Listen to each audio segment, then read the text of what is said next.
Halo semuanya, saya Medira Ester Silaban dari kelas 10A. Saya akan menjelaskan materi ekonomi bagian bab 2, yaitu tentang revisi masalah ekonomi. Poin A. Kebutuhan yang tidak terbatas. Kebutuhan dapat dikelompokkan ke dalam beberapa jenis. 1. Berdasarkan intensitasnya, dibagi menjadi 3 bagian. Yang pertama, ada kebutuhan primer. Kebutuhan yang harus dipenuhi demi kelangsungan hidup. Contohnya makanan, tempat tinggal, dan pakaian. Yang kedua, ada kebutuhan sekunder. Kebutuhan pelengkap yang dipenuhi setelah kebutuhan primer. Contohnya sepatu dan tas. Yang ketiga, ada kebutuhan tersier. Kebutuhan mewah yang dipenuhi setelah kebutuhan primer dan sekunder telah dipenuhi. Contohnya mobil, perhiasan, dan villa mewah. 2. Berdasarkan subjek yang membutuhkan. Dibagi menjadi 2 bagian. Yang pertama ada kebutuhan individu. Kebutuhan yang berhubungan dengan berbagai individu yang berbeda. Contohnya siswa membutuhkan buku dan petani membutuhkan traktor. Yang kedua ada kebutuhan umum. Kebutuhan yang berhubungan dengan masyarakat atau disebut juga kebutuhan sosial. Contohnya jalan raya dan jaringan listrik.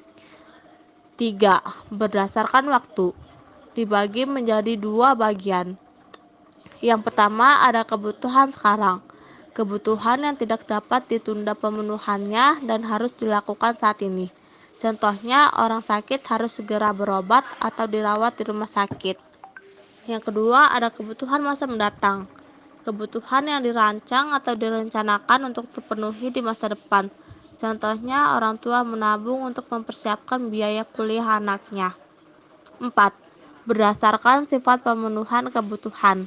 Dibagi menjadi 2 bagian. Yang pertama ada kebutuhan jasmani. Kebutuhan yang berhubungan dengan tubuh manusia. Contohnya makanan dan obat-obatan. Yang kedua ada kebutuhan rohani. Kebutuhan yang berhubungan dengan kejiwaan seseorang. Contohnya pelatihan keahlian kerja. Poin B. Barang dan jasa. Barang dapat dikelompokkan ke dalam beberapa jenis. 1. Berdasarkan cara memperoleh. Dibagi menjadi 2 bagian. Yang pertama ada barang ekonomi. Barang yang didapat dengan cara mengorbankan sesuatu untuk mendapatkannya. Contohnya bahan bakar minyak dan alat-alat elektronik. Yang kedua ada barang non-ekonomi atau bebas. Barang yang bisa didapat tanpa pengorbanan atau tanpa biaya. Contohnya sinar matahari. 2. Berdasarkan kepentingan. Dibagi menjadi 4 bagian. Yang pertama ada barang inferior. Barang yang pemakaiannya dikurangi jika pendapatan bertambah dan sebaliknya. Contohnya barang tiruan. Yang kedua ada barang esensial. Barang yang sangat diperlukan untuk memenuhi kebutuhan dan permintaannya tidak signifikan. Dipengaruhi oleh tingkat pendapatan. Contohnya barang kebutuhan pokok. Yang ketiga ada barang normal. Barang yang permintaannya bertambah saat pendapatan meningkat dan sebaliknya. Contohnya alat-alat komunikasi. Yang keempat, ada barang mewah. Barang berharga mahal dan dapat menaikkan status sosial penggunaannya. Contohnya mobil mewah. 3. Berdasarkan cara penggunaannya. Dibagi menjadi 2 bagian. Yang pertama ada barang pribadi. Barang yang dimiliki dan digunakan oleh individu atau perorangan. Contohnya pakaian. 2. Barang publik. Barang yang digunakan untuk kepentingan masyarakat umum. Contohnya angkutan umum. 4. Berdasarkan hubungan pemakai. Dibagi menjadi 2 bagian.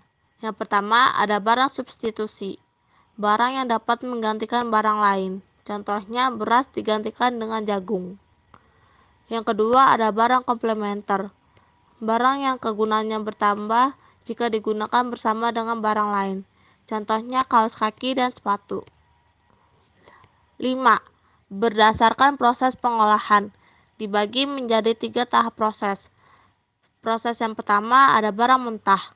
Barang yang belum mengalami pengolahan. Contohnya kapas. Proses yang kedua ada barang setengah jadi. Barang yang telah diproses tetapi belum menjadi barang yang dipakai. Contohnya benang. Proses yang ketiga ada barang jadi. barang yang telah diproses hingga siap untuk digunakan. Contohnya baju. 6. Berdasarkan sifat dan bentuk, dibagi menjadi dua bagian. Yang pertama ada barang tetap, barang yang bersifat tetap dan tahan lama, contohnya mesin pabrik. Yang kedua ada barang bergerak, barang yang bersifat tidak tetap dan masa pakainya pendek, contohnya gas. Poin C. Kelangkaan. Keterbatasan sumber daya untuk memenuhi kebutuhan manusia. Contohnya taman bermain untuk anak-anak di kota besar. Penyebab terjadinya kelangkaan. 1. Keterbatasan benda pemuas kebutuhan di alam. 2. Kerusakan sumber daya alam akibat ulah manusia. 3. Keterbatasan kemampuan manusia mengolah sumber daya ekonomi yang ada. Dan yang keempat, peningkatan kebutuhan yang lebih cepat dibandingkan penyediaan sarana pemuas kebutuhan. Masalah ekonomi mikro. Terdapat 3 pertanyaan di dalam ekonomi mikro tersebut. 1. Apa dan berapa yang diproduksi? 2. Bagaimana memproduksi? Dan yang ketiga, untuk siapa barang diproduksi? Poin E. Masalah ekonomi dalam konteks ekonomi makro. 1. Pertumbuhan ekonomi. 2. Masalah ketidakstabilan kegiatan ekonomi. 3. Masalah pengangguran. 4. Masalah inflasi. Dan yang kelima, ada masalah neraca perdagangan dan neraca pembayaran.